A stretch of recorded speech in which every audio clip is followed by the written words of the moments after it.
কি অদ্ভুত একটা জিনিস বলো, পৃথিবীতে কত কিছু আছে মনে হয় আমি জানিই না, এরকম একটা অবস্থা। তো সেটাই তোমাদের সঙ্গে আজকে শেয়ার করব। তো hello everyone, welcome to my another blog. সবাই কেমন আছো? আলহামদুলিল্লাহ আমি অনেক ভালো আছি। দেন চলে আসলাম প্রতিদিনের মতো রেগুলার একটা ব্লগ নিয়ে। আসলে এইগুলা কি বলা হয়, এগুলা চিচিঙ্গা বলে মেবি। তো অনেকগুলো আছে ঝিঙ্গা বা ধুন্দল, এগুলো না, এটা কিন্তু চিচিঙ্গা, যেটা সারা জীবন আমি জেনে আসছি এটা ভাজি করে খায়। দেন আজকেই জানলাম যেটা রান্না করে খায়। আসলে এর আগেও ভাজি করে খাইছি, আমি যতবার রান্না করছি এটাকে ভাজি করছি। তোমাদের ভাইয়া মাঝে মধ্যে নিয়ে আসেও আমাকে বলে যে এটা একটু তরকারি রান্না করো, তো আমি কখনও রান্না করি নাই। আর সবচেয়ে বড় কথা হচ্ছে আমি জানি না এটা রান্না করে খাই।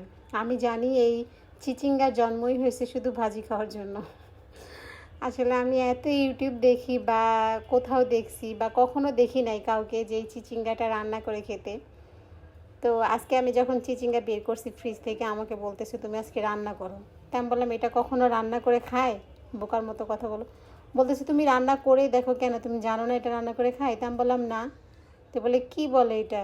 তাই আমি বললাম এটা কীভাবে কাটবো, কীভাবে রান্না করবো? তো আমাকে শিখাই দিল এভাবে কেটে এভাবে রান্না করো।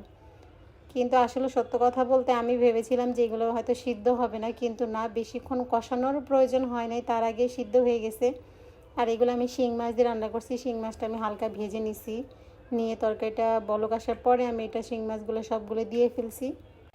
এবং তরকারিটা যে মানে এত ভালো হবে আমি কখনো জানি না। চিচিঙ্গা যে রান্না করে আমি তাও জানি না। তো পাশের চুলায় পাবদা মাছটা ভুনা বসাই দিছি।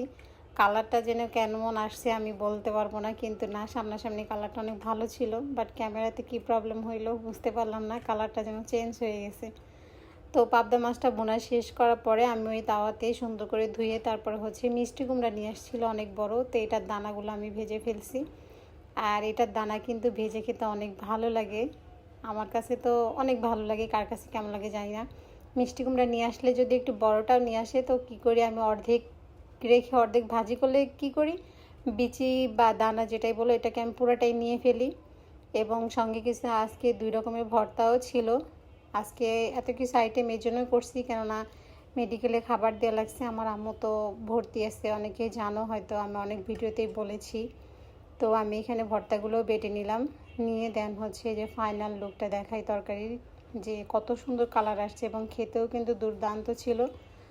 তো এই তো টিফিন বাটি একটা একটা করে আমি রেডি করে ফেলছি, এগুলো সব দিয়ে দিলাম। এগুলো সব রেডি করছি, এগুলো সব মেডিকেলে চলে যাবে। এখানে পাবদা মাছ ভুনা দিছি, চিচিঙ্গার তরকারি দিছি, করলা ভাজি দিয়েছি। দেন হচ্ছে ভাত দিলাম একটা হটপটে, হটপট পুরোটাই ভরে দিছি। তো বাটি একটা খালি ছিল, 4টা বাটির টিফিন বাটি, এই জন্য আমি ওই বাটিতে ভাত দিয়ে দিলাম। আর এখানে অনেকজনই ছিল, তো ভাবলাম যে খাবারটা একটু বাড়াই দিই যাতে সবার হয়। তো আজকের ভিডিওটা এই পর্যন্ত। ভিডিওটি কেমন লাগছে সবাই কমেন্ট করো।